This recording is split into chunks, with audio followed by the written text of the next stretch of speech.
Welcome to this episode of Firm Foundation Podcast. My name is Richard Moore. In this podcast, I talk about everything that's moving me in relation to church and theology, hopefully to help build with you a firm foundation in Jesus Christ.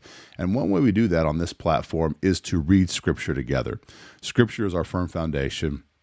We build our foundation on the words of Jesus Christ found in the 66 books of the Old and New Testaments, and we do that by reading a chapter a day on this platform. I've been doing this for a little while, and we are reading in the Old Testament and New Testaments respectively.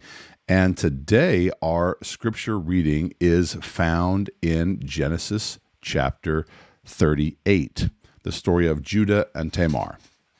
Let's read together. You're welcome to read along with me on the screen or open your own scripture and follow along. Here we go, Genesis 38. It happened at that time that Judah went down from his brothers and turned aside to a certain Adullamite whose name was Hira. There Judah saw the daughter of a certain Canaanite whose name was Shua. He took her and went into her. And she conceived and bore a son, and he called his name She conceived again and bore a son, and she called his name Onan. Yet again she bore a son, and she called his name Shelah. Judah was in Chebiz when she bore him. And Judah took a wife for his firstborn, and her name was Tamar. But Judah's firstborn, was wicked in the sight of the Lord, and the Lord put him to death. Then Judah said to Onan, "Go into your brother's wife and perform the duty of a brother-in-law to her, and raise up offspring for your brother." But Onan knew that the offspring would not be his.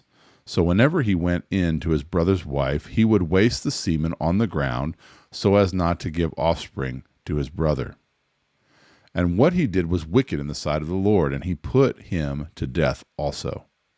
Then Judah said to Tamar, his daughter-in-law, "Remain a widow in your father's house till Shelah, my son, grows up," for he feared that he would die like his brothers. So Tamar went and remained in her father's house. In the course of time, the wife of Judah, Shua's daughter, died. When Judah was comforted, he went up to Timnah to his sheep shearers, he and his friend Hira the Adullamite. And when Tamar was told, "Your father-in-law is going up to Timnah to shear his sheep," she took off her widow's garments and covered herself with a veil, wrapping herself up, and sat at the entrance of Enaim, which is on the road to Timnah, for she knew that Shelah was grown up, and she had not been given to him in marriage. When Judah saw her, he thought she was a prostitute, for she had covered her face. He turned to her at the roadside and said, "Come, let me come in to you." For he did not know that she was his daughter-in-law. She said, "What will you give me? What that you may come in to me?" He answered, "I will send you a young goat from the flock." And she said, "If you give me a pledge until you send it." He said, "What pledge shall I give you?" She replied, "Your signet and your cord and your staff that is in your hand." So he gave them to her and went into her, and she conceived by him. Then she arose and went away, and taking off her veil, she put on the garments of her widowhood. When Judah sent the young goat by his friend the Adullamite to take back the pledge from the woman's hand, he did not find her. And he asked the men of the place, "Where is the cult prostitute who was at Enam at the roadside?" And they said, "No cult prostitute has been here." So he returned to Judah and said, "I have not found her." Also the men of the place said, "No cult prostitute has been here." And Judah replied, Let her keep the things as her own, or we shall be laughed at. So you see, I sent this young goat, and you did not find her. About 3 months later, Judah was told, "Tamar, your daughter-in-law, has been immoral. Moreover, she is pregnant by immorality." And Judah said, "Bring her out and let her be burned." As she was being brought out, she sent word to her father-in-law, "By the man to whom these belong, I am pregnant." And she said, "Please identify whose these are, the signet and the cord and the staff." Then Judah identified them and said, "She is more righteous than I, since I did not give her to my son Shelah." And he did not know her again. When the time of her labor came, there were twins in her womb.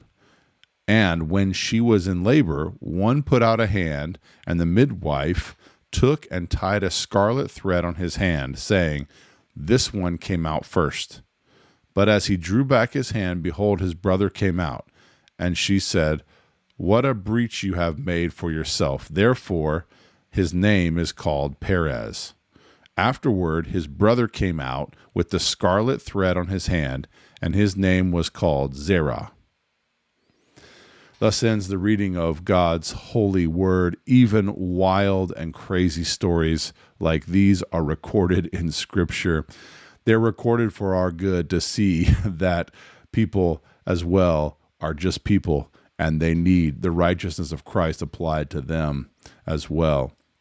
So, thus ends the reading of God's holy word, and we are going to do it for today. That's it.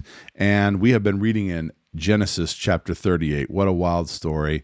And we hope that God blesses the reading of his holy word, and that you are blessed by the general reading of his word altogether that we do on this show. Also, check out the new swag, folks. These shirts are for you to be able to go get them. You can go check out the links in the description. And also, I will put a QR code over here so you can go check out and see if you can get yourself some Firm Foundation swag, whether a t-shirt, hoodies, all sorts of things are available there.